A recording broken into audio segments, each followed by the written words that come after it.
खमा गणिसा, आप सभी का स्वागत है मेरे चैनल सपना मनोहर में। आशा करती हूँ कि आप सब अपने घरों में सेफ होंगे और अच्छे होंगे। आज का जो मेरा टॉपिक है थोड़ा सा यूनिक होने वाला है। राजपूती भाषा के ऊपर में हम बात करने वाले हैं। जितने भी राजपूती मेरे सब्सक्राइबर्स हैं या फिर राजपूती जो भी लोग देख रहे हैं वो सब इन शब्दों से अवगत होंगे, उनको सबको इन शब्दों के बारे में पता होगा। तो आप लोग प्लीज़ कमेंट मत करना कि ये शब्द ये हमें सब पता है, और जो राजस्थान से है उनको भी पता होगा। बट ये जो वीडियो है नॉन राजपूतों के लिए है, या फिर जो राजस्थान में नहीं रहते हैं, आउट ऑफ राजस्थान से हैं, आउट ऑफ इंडिया में भी है रहते हैं लोग, और कुछ लोग जो आउट ऑफ राजस्थान से वीडियोस देखते हैं उनको नहीं पता होता इन शब्दों के बारे में। तो वो लोग मुझे कमेंट करते हैं, इंस्टाग्राम पे भी पूछते हैं कि आप ये शब्द किस लिए यूज़ करते हो, इसका मतलब क्या होता है। या फिर वो मेरे नहीं, किसी के भी अन्य मतलब किसी और की भी वीडियोस अगर वो देखते हैं तो उनको नहीं पता होता इन शब्दों का मतलब क्या होता है।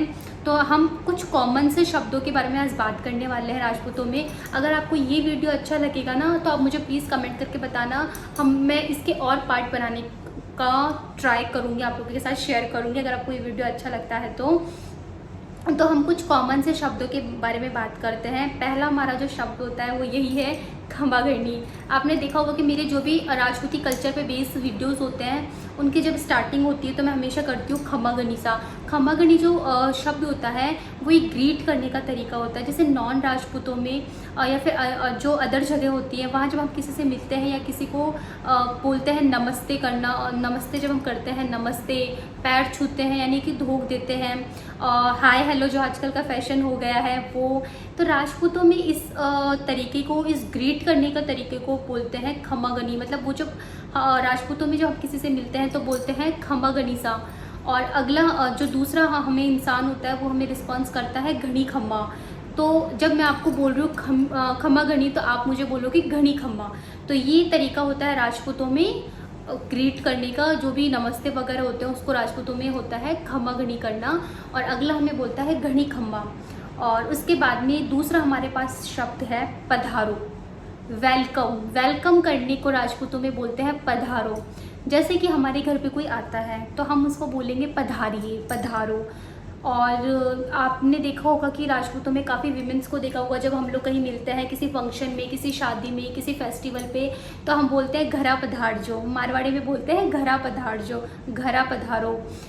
इस तरीके से बोलते हैं कि आपका वेलकम है घर पे, आप आओ। और जैसे हिंदी में बोलते हैं कि आप घर पे आना, घर पे आइए, वेलकम है आपका, स्वागत है। जो ये शब्द होते हैं इन्हीं का रूप है पधारो, पधारना। तो राजपूतों में बोलते हैं पधारो, घरा पधारो। जब हमारे राजपूतों में कोई आता है घर पे और वो जब वापस जा रहा होता है ना तो हम बोलते हैं पच पधार जो, वापस पधार जो। मारवाड़ में बोलते हैं पच पधार जो, वापस पधार जो। तो इस तरीके से ये यूज़ होता है पधारना। उसके बाद में तीसरा हमारे पास शब्द है बिराजो, बिराजना। इसका हिंदी अर्थ होता है बैठना। इंग्लिश में हम बोलते हैं सिट, यानी कि बैठने को बोलते हैं बिराजना। जब हमारे घर पे कोई आता है तो या फिर हम कहीं जाते हैं, राजपूतों में देखा होगा वो कभी ये नहीं बोलेंगे कि बैठो। जैसे नॉन राजपूतों में बोला जाता है कि बैठो, बैठ जाइए, बैठिए। तो हमारे यहाँ बोला जाता है राजपूतों में बिराजना, बिराजो, बिराजो सा, बिराजिए सा, ऐसे बोला जाता है। बैठने को बोलते हैं बिराजो, बिराजो सा। सा, अब मैंने भी आपको बताया बिराजो सा, बिराजिए सा। तो सा शब्द भी आपने बहुत ज़्यादा सुना होगा राजपूतों में। सा का जो शब्द होता है वो होता है आदर के लिए, सम्मान के लिए, रिस्पेक्ट के लिए सा का शब्द यूज़ किया जाता है। राजपूतों में सा बहुत ज़्यादा एक पॉपुलर सा और कॉमन वर्ड है, कॉमन शब्द है सा। सा हम किसी को इज्जत देने के लिए, उसको रिस्पेक्ट दिखाने के लिए बोलते हैं। जैसे कि नॉन राजपूतों में बोला जाता है जी, वैसे ही राजपूतों में बोला जाता है सा। हर शब्द के पीछे लगता है सा। बिराजो सा, पधारो सा, जीमो सा, इस तरीके से बोला जाता है। जो हम रिश्ते हमारे होते हैं, काकी सा, नानी सा, दादी सा, बुआ सा, मामी सा, काको सा, पापा सा, तो इन शब्दों के पीछे लग जाता है सा। जैसे कि नॉन राजपूतों में हम लगा देते हैं जी, मम्मी जी, पापा जी, चाचा जी, काका जी, ताऊ जी, ताई जी, चाची जी, मामी जी, बुआ जी। वैसे ही राजपूतों में होता है सा का शब्द यूज़ हुआ तो होता है, और हर शब्द के पीछे लगता है सा। पधारो सा, बैठो सा। तो ये एक रिस्पेक्टफुली वर्ड है। ऐसा ही एक और वर्ड है हुक्म, ये भी आपने बहुत ज़्यादा सुना होगा हुक्म। जब हम किसी को उसके नाम से नहीं बोलना चाहते हैं तो हम यूज़ करते हैं हुक्म। जैसे कि बहुत सारे कमेंट्स जब मुझे आते हैं तो मैं उनका रिप्लाई हुक्म करके करती हूँ, क्योंकि मुझे नहीं पता होता है कि कौन मुझसे छोटा है कौन मुझसे बड़ा है। मुझे बहुत चीज़ ऑकवर्ड भी लगती है, अजीब लगती है नाम से बोलना, बट ठीक है, अब सोशल मीडिया पे है तो मैं कई बार मोस्टली नाम से बोल लेती हूँ। बट जब रिप्लाई होता है तो मैं मोस्टली यूज़ करती हूँ हुक्म। और हुक्म जो होता है बहुत ही वो भी रिस्पेक्टफुली वर्ड होता है। जैसे हम बोलते हैं हासा हुक्म, किसी ने अगर मुझे बोला, जैसे मुझे ससुराल में अगर कोई बोलता है बीनी बीनी सा सुनो, या फिर बीनी सपना, कोई जो भी बोलते हैं तो मैं बोलूँगी हासा हासा हुक्म। या तो हम बोलूँगी हासा या फिर बोलूँगी हासा हुक्म। जी हमारे नहीं लगता है, जैसे नॉन राजपूतों में बोला जाएगा हाँ जी, वैसे ही राजपूतों में बोला जाएगा हासा हासा हुक्म। तो हुक्म उसके लिए यूज़ किया जाता है। मैं अपने हस्बैंड को भी हुक्म बोल सकती हूँ। जैसे कि काफ़ी सारी लेडीज़ नाम से नहीं बोलती हैं अपने हस्बैंड को, या फिर नहीं समझ में आ रहा होता है क्या बोलना है। जैसे मैं नाम से बोलती हूँ, कोई आप में से बहुत से लोग मुझे कमेंट करके बोलते भी है कि आप नाम से क्यों बोलते हो। मुझे थोड़ी एक्चुअली हैबिट हो गई है, बट मैं कोशिश करती हूँ बोलने की। तो उस सिचुएशन में मैं यूज़ कर सकती हूँ हुक्म, हासा हुक्म। तो हुक्म रिस्पेक्ट के लिए रिस्पेक्टफुली वर्ड होता है, जो कि इस तरीके से यूज़ कर सकते हैं। और उसके बाद में एक शब्द आता है जीमना। खाना खिलाने को हम बोलते हैं जीमना। जैसे हम बोलेंगे कि खाना खा लो, खाना खाओ, जैसे नॉन राजपूतों में, वैसे राजपूतों में बोलेंगे हाँ सा खाना जीम लो, खाना जीमो। तो खाने को हम बोलेंगे जीमो, ना कि ये बोलेंगे खाना खा लो खाना खाओ, बोलेंगे हाँ सा खाना जीम लो। उसके बाद में शब्द एक और आता है हमारे पास में, पोडो या फिर पोडना। तो ये आपने थोड़ा सा आपके लिए यूनिक हो सकता है, जो कि नॉन राजपूत नहीं है। इसे ये बोलते हैं सोने को। जैसे किसी ने मुझसे पूछा मेरे हस्बैंड के लिए कि बना क्या कर रहे हैं, और अगर वो सो गए हैं तो मैं बोलूँगी पोड़ गए हैं, वो पोड़ रहे हैं, यानी कि सो रहे हैं। हमने किसी को बोला कि सो जाओ तो हम बोलेंगे पोड़ जाओ, पोड़ो। ये राजपूतों में ये शब्द होता है, सोने को बोलते हैं पोड़ना, पोड़ो।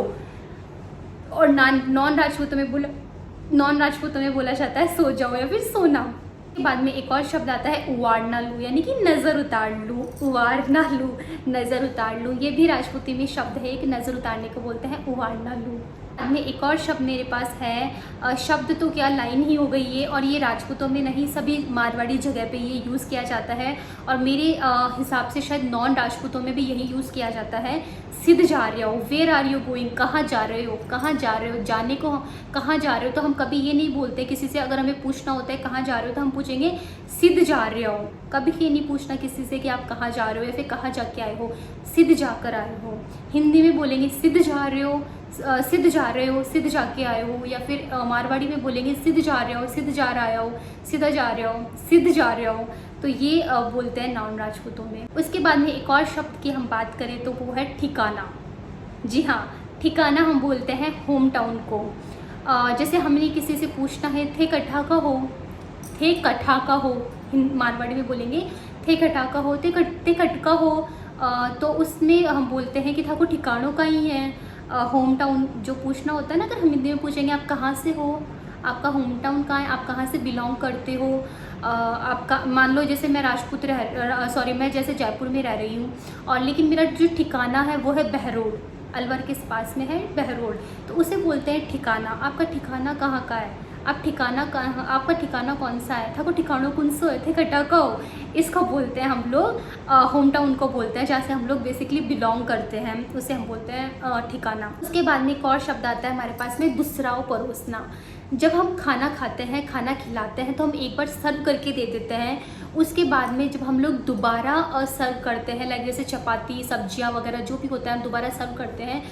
तो जैसे नॉन राष्ट्रों में बोलते हैं कि वापस सर्व कर दूँ या फिर वापस परोस दूँ, दोबारा परोस देती हूँ, दोबारा परोस दो, ये बोला जाता है। लेकिन राजपूतों में बोला जाता है कि दूसराओं परोस रही हूँ, दूसराओं परोस रहे हैं, हाँ दूसराओं परोस दो, दूसराओं परोस दूँ, ऐसे बोला जाता है दोबारा परोसने। उसके बाद में एक और शब्द है ग्रीट करने का, धोख दे रहे हैं। जो भी राजपूती जेंट्स होते हैं, बना हुक्म होते हैं, लड़के जो भी होते हैं, वो अपनों से बड़ों के धोख देते हैं, बोलते हैं कि धोख दे रहा हूँ, इस तरीके से पैर छूने को बोलते हैं, धोख दे रहा हूँ। लेकिन जो राजपूती बीनियाँ होती हैं वो कभी भी धोख नहीं देती हैं, मतलब धोख जो देती हैं ना, धोख वो भी धोख देती हैं। इस तरीके से अपनी ओढ़नी का पल्लू पकड़ के थोड़ा सा झुक के वो ऐसे करती हैं, इसको बोलते हैं पगा लागना। राजपूतों में शादी के बाद में ये एक रस्म भी होती है पर्टिकुलर पगा लागने का, तो वो हमेशा बोलती है पगा लाग रही हूँ, पगा लाग रही हूँ, पगा लागूँ, ये बोला जाता है। और ये भी धोख ही देते हैं, बट इसको बोलते हैं पगा लागना, पगा लाग रही हूँ, पगा लागू हूँ। और लड़के जो धोख देते हैं वो बोलते हैं धोख दे रहा हूँ। ये जो पगा लागना होता है ये सिर्फ बीनियाँ करती हैं, मेरा मतलब है शादीशुदा लड़कियाँ करती हैं। जो कुंवारी बाइसा होती हैं वो कभी भी पगा नहीं लगती हैं, पग नहीं लगती हैं, वो हमेशा धोख देती हैं और या फिर खमागनी करती हैं। बट शादी के बाद में जो बीनियाँ होती हैं वो पगे लगती हैं। उसके बाद में एक और शब्द की हम बात करें, जीजा। जीजा किसको बोला जाता है? जीजा मैं इसलिए आपको बता रही हूँ क्योंकि बहुत ही कॉमन सा वर्ड है, आप मेरे हर कमेंट में भी पढ़ते होंगे, मुझे मेरे सब्सक्राइबर जो भी होती हैं वो जीजा बोलती हैं। जीजा बोला जाता है बड़ी बहन को राजपूतों में। मेरी काफ़ी सारी फ्रेंड्स जो नॉन राजपूत हैं वो भी कंफ्यूज रहती हैं। स्टार्टिंग में उन्होंने मुझे पूछा भी था जब मैं मेरी सिस्टर इन लॉ से बात करती थी कि जीजा तो दी के हस्बैंड को बोलते हैं ना, जीजा जी, जीजा क्यों बोल रहे हैं? तो मैं आपको बता देती हूँ, नॉन राजपूतों में बड़ी बहन को बोलते हैं दीदी, दी, जो भी आप बोलते हो। कुछ लोग जीजी भी बोलते हैं और उनके हस्बैंड को बोलते हैं, हम लोग बड़ी बहन के हस्बैंड को जीजा जी। लेकिन राजपूतों में बड़ी बहन को बोला जाता है जीजा और अपनी बड़ी बहन के हस्बैंड को बोला जाता है जीजो साहब। तो बड़ी बहन को बोला जाता है जीजा। इसके बाद में दो शब्द हमारे यहाँ बहुत ज़्यादा यूज़ किए जाते हैं, बना और बाइसा हुकुम। तो बना जो भी होते हैं वो होते हैं हमसे छोटी जो एज के होते हैं, उनको बोलेंगे बना। या फिर जो मेरे जेठ के बच्चे हो गए, मेरे जो भी मतलब मेरे से छोटे जो भी होंगे लड़के जो होंगे, उनको मैं, चाहे वो पता है एक राजपूतों में होता है, चाहे वो एक दिन का हो, एक महीने का हो, एक साल का हो, लेकिन मैं उसका नाम से नहीं बोल सकती हूँ, मैं उनको बोलूँगी बना। बना हुकुम, बना। तो जैसे मेरे जेठ के जो भी बच्चे हैं उनको मैं बोलूँगी बना, मेरे जो देवर हैं उनको मैं बना बोलूँगी, बना हुकुम। और जितने भी होंगे ना मेरे से छोटे, उनको बोला जाता है बना। और जो जेंट्स होते हैं वो भी अपने से छोटे लड़कों को बना बोल सकते हैं। तो इन बना और छोटी इसके लड़कों के लिए यूज़ किया जाता है, और बाइसा लड़कियों के लिए यूज़ किया जाता है। जो भी घर की बहन बेटियाँ होती हैं उनको बोलते हैं बाइसा, बाइसा हुकुम। तो जो भी मुझसे छोटी होंगी या फिर जो भी मेरी फैमिली में होंगी, जेठ की बेटियां या फिर काकूसा काकीसा की बेटियां, मुझसे छोटों की जो भी बच्चियां हैं, जो भी छोटे बच्चे हैं, उनको हम बोलूँगी बाइसा। तो आशा करती हूँ आपको ये वीडियो अच्छा लगा होगा और आपके लिए हेल्पफुल भी रहा होगा। मैंने कुछ कॉमन से शब्द आपको बताए जो कि बहुत ज़्यादा यूज़ होते हैं। और अगर आपको ये वीडियो अच्छा लगा तो मैं पार्ट 2 भी आप लोगों के लिए ज़रूर लेके आऊँगी। आप इस वीडियो को सपोर्ट करें। खमा गनीसा।